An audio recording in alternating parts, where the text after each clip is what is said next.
What's good, YouTube? It's your boy KingSupreme. Back in the video today, we got 5 times Michael Jordan sought revenge. Now, if you're new here, welcome to the channel, homies. Just be sure to like, comment, subscribe, and share if you want to see more bangers from your boy. You feel me? Because the grind never stops. But hey, got some more Michael Jordan videos today. I got to the Larry Bird one of this one. It was the 5 times I think Larry Bird sought revenge, like maybe a couple weeks ago, so I thought it was only right, to get to 5 times Michael Jordan sought revenge. Y'all know I've been right into a lot of Michael Jordan lately, man, because I really want to, just because they're really fascinating to see all the Michael Jordan stories, his highlights, people talking about him is really cool. And y'all, I know y'all really like my Michael Jordan reactions as well, so I might as well, you feel me? I got to for y'all, you understand what I'm saying? I do this all for y'all, so very excited to get into this one. Let me know what other videos I want to see next, and I already made up my mind. A Michael Jordan playlist will for sure be up.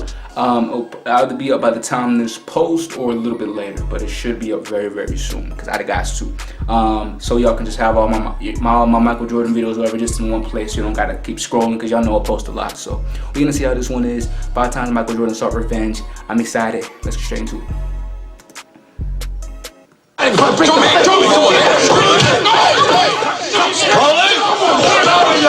Oh, are you okay? You should have left them on the street where you found them. Get off me, man! Right, you're burning. Get him out of here! Get him out of here! Move out! Get him out of here! Get him out of here! Burning! You knocked him down. Why don't you try knocking me down now? Tommy Gunn only fights in the ring. Get out of here. My ring's outside. Yeah. Let's do it. Come on, Tommy! There's nothing like some good old revenge. It leaves you with a satisfying feeling like you're on top of the world. And Michael Jordan certainly has had his fair share of that experience. When you tick him off or provoke him in any way, he turns psychotic. Once you poke the bear, it's too late. You better believe he's going after you. You motherfuckers will be playing basketball in Pelican Bay when I get finished with you. I'm the man up in this piece. King Kong ain't got shit. And y'all said this was another. So sit back and relax as we go through. Thank y'all for all the suggestions as well. Thank y'all for all the suggestions. Michael Jordan revenge stories. Yeah.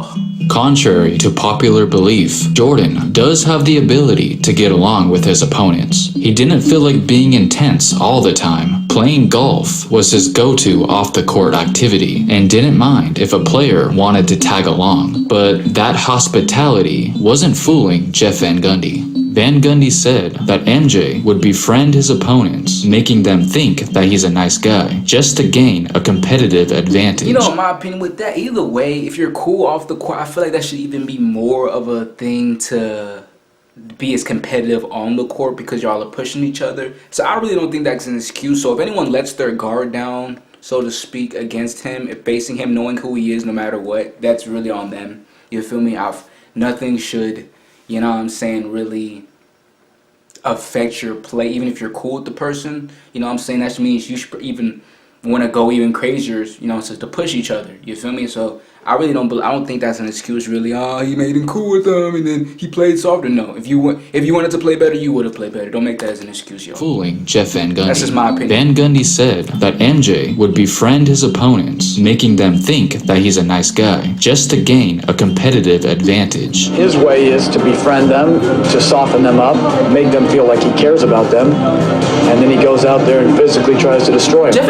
And if Van Gundy thought that he could get away with that without any consequences, he was wrong. He made those comments the day before his New York Knicks were about to play the Chicago Bulls. And the next morning, his quotes were all over the Chicago newspaper. And that's when Jordan saw what he said. And that only gave him extra motivation to go out there and destroy. It was January 21st, 1997, Knicks visiting Chicago. Once the ball was thrown up in the air, it was time for... I bet you he dunked on Patrick Ewing in this game before even watching it, because he just has a personal vendetta against Ewing, whatever you want to call it. Every single time I just see another video, I just see Jordan just doing something, or whether posterizing him, doing something, shooting on him, whatever. It's just crazy, bro. Sweet revenge. Michael had a personal vendetta for Van Gundy. He shot less than 40%. Jordan gets his first of the night. I think he felt he got pushed a little bit. Nice pass. I I never knew he was the Knicks head coach. The assist, and then he glanced over at the New York bench. Jeff Is he good? Fourth quarter, 1:10 to go. Jordan in the post. Oh my gosh. Jordan joined with Jeff Van Gundy. Jordan was cursing at Jeff Van Gundy during the entire game. Wow. Jordan with 49. 49? 51? Jordan now has 51.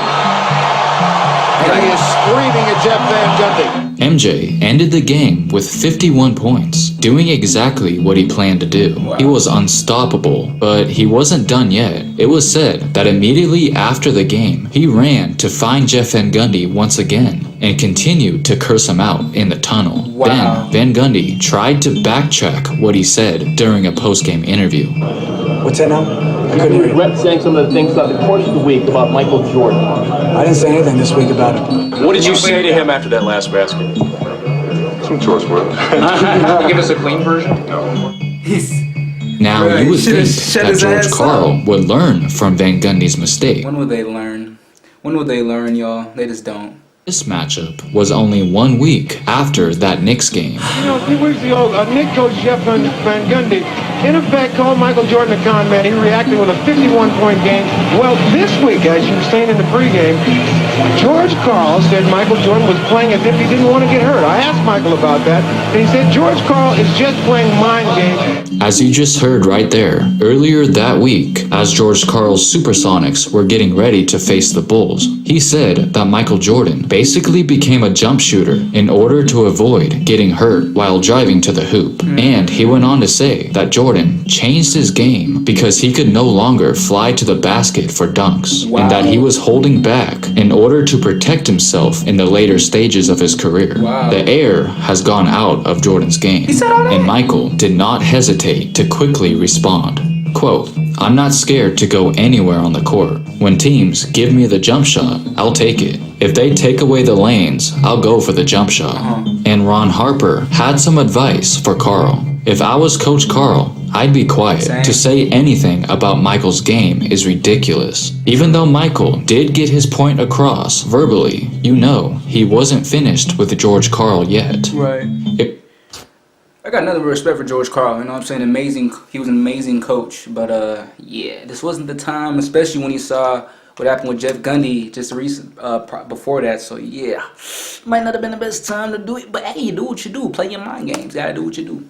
1997, about 8 months after the Bulls defeated Seattle in the 96 finals, and right out of the gate, instead of falling for the trap and driving to the basket like Coach Karl wanted, Jordan did the exact thing Karl was talking about: shoot multiple jump shots. MJ was on fire, even shooting a half-court shot right in front of George Karl. Across the midcourt line. Oh my. Michael Jordan from midcourt. Such an amazing distance. I think George Karl would have rather seen him drive to the basket than take that jump shot. Jordan continued to dominate with his jump shot all night long, making Coach Karl feel stupid for ever opening his mouth. George Karl had made the comments that Michael Jordan may be becoming too much of a jump shooter. Well, here's a jump shot on a little hesitation move over Hersey Hawkins, and just a little look over towards the bench and backing up. Jordan was not the one that he played with. Jump shot. Eventually, it was getting ridiculous. Jordan could not be stopped, as he ultimately ended the game with 45 points. Michael, now, the statements by George Karl saying that you're playing, trying not to be hurt, was that motivation for you today? You know, I think Karl, what he's saying is, more like trying to get me to go to the hole. I'm going to shoot my jump shot. Defense will give me the jump shot. I'm going to take it. If they want to let me go to the hole, open up the lane. I go to the hole. After the game, Ron Harper commented again, saying, "I'm surprised the coaches don't learn. Every time they say something about Michael, it hurts their team." Right. Well, this next coach, John Calipari, actually did learn to keep quiet. He saw what happened to the last two coaches and wanted none of that. We all are aware that MJ and the 98 Bulls were determined to complete their second three-peat, and their first opponent in the 98 playoffs were the New Jersey Nets, with John Calipari as their head coach. What the fuck?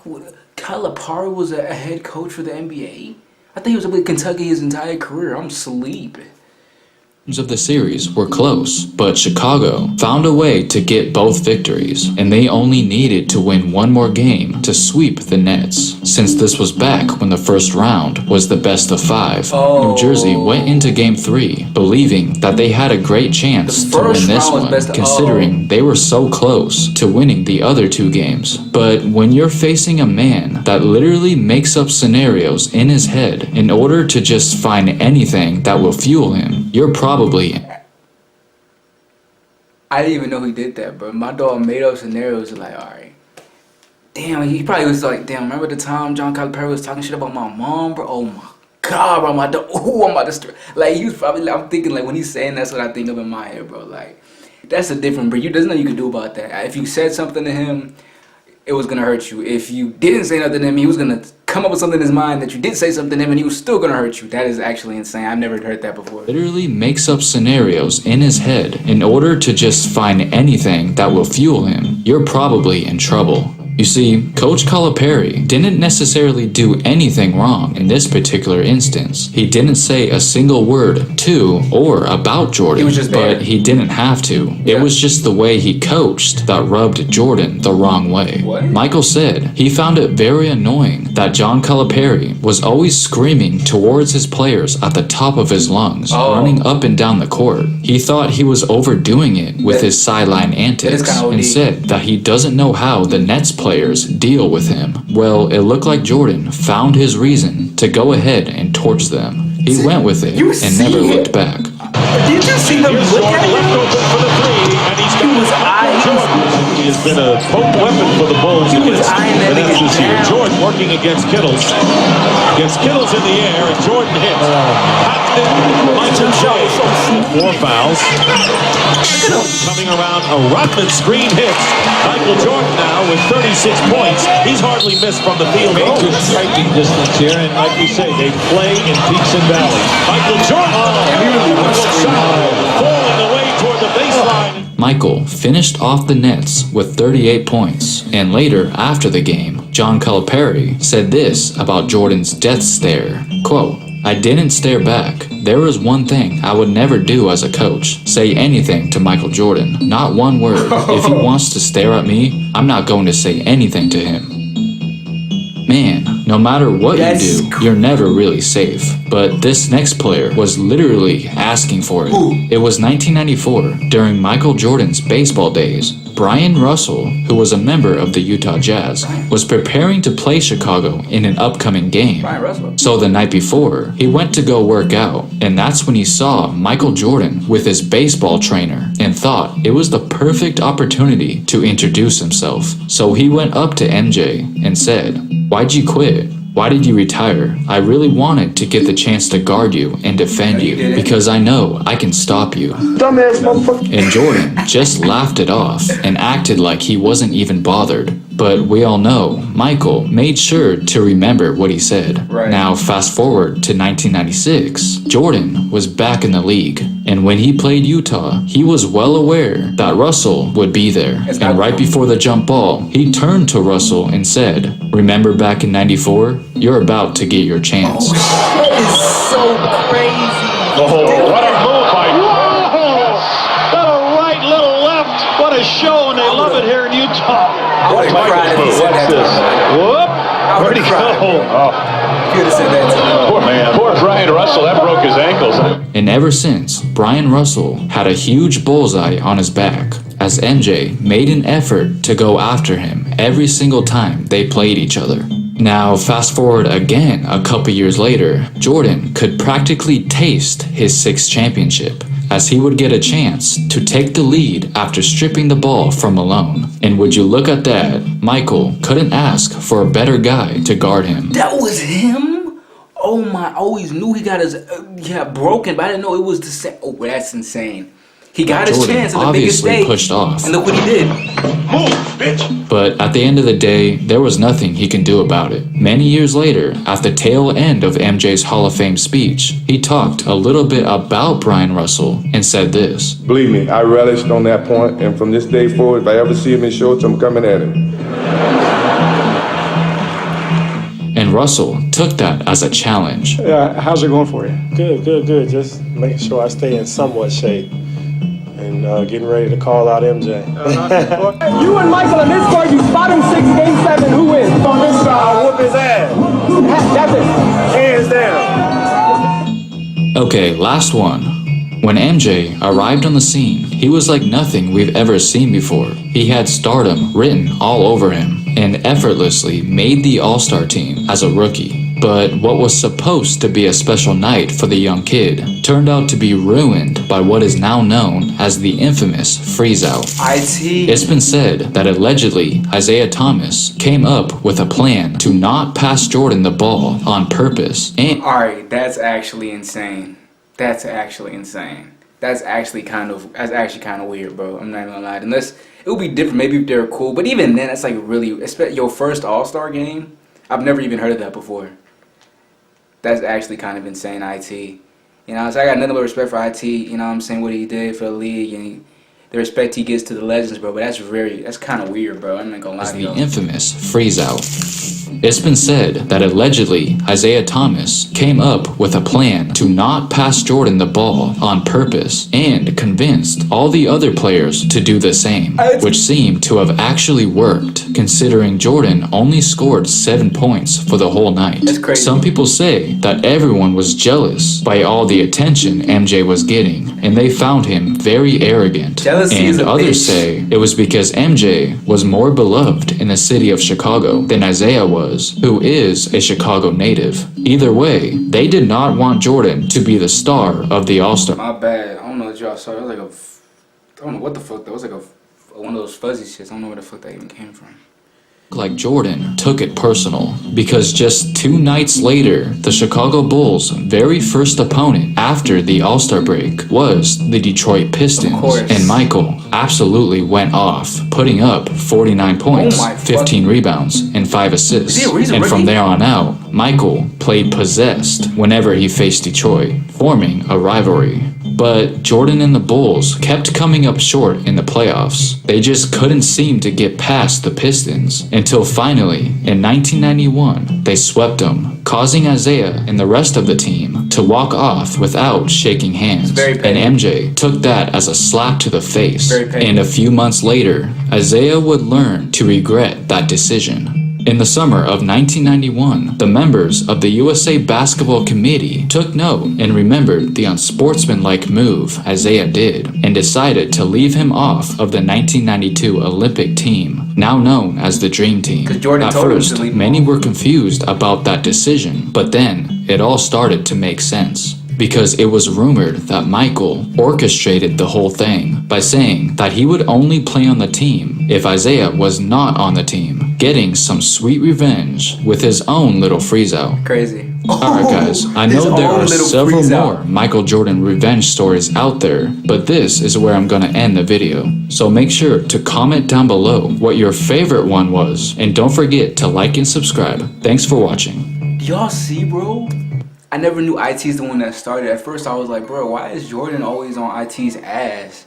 You know, but it all started with IT. I was like, damn, because when I first saw the story, when he told the committee not to make him join the All-Star, the USA team, I was like, well, that's kind of cold, I ain't gonna lie to y'all. But at the same time, it's like IT started with the All-Star game freeze out. So Jordan did his own freeze out, and that's actually crazy, bro. He actually kind of had it coming, bro. But I know he regrets doing that, bro. But that's the video. Hope y'all enjoyed it. More videos dropping soon. Thank y'all so much for all the continued support, all the love. Everything means so much, and I'm gonna keep on dropping this. And again, like I said, the playlist, if it's not already up by the time y'all see this video, it should be up within the coming days. But that's it. Hope y'all enjoyed it. More videos dropping soon. Let me know what y'all want me to get to. Like, comment, subscribe, share if you want to see more videos. Instagram's on the bottom of the screen, also in the description. If you want to hit me up, DM me, message me, do all that shit so I can keep on spamming these videos out for you. I appreciate y'all so much for watching. It's your boy, King Supreme. I'll catch y'all next time, homies.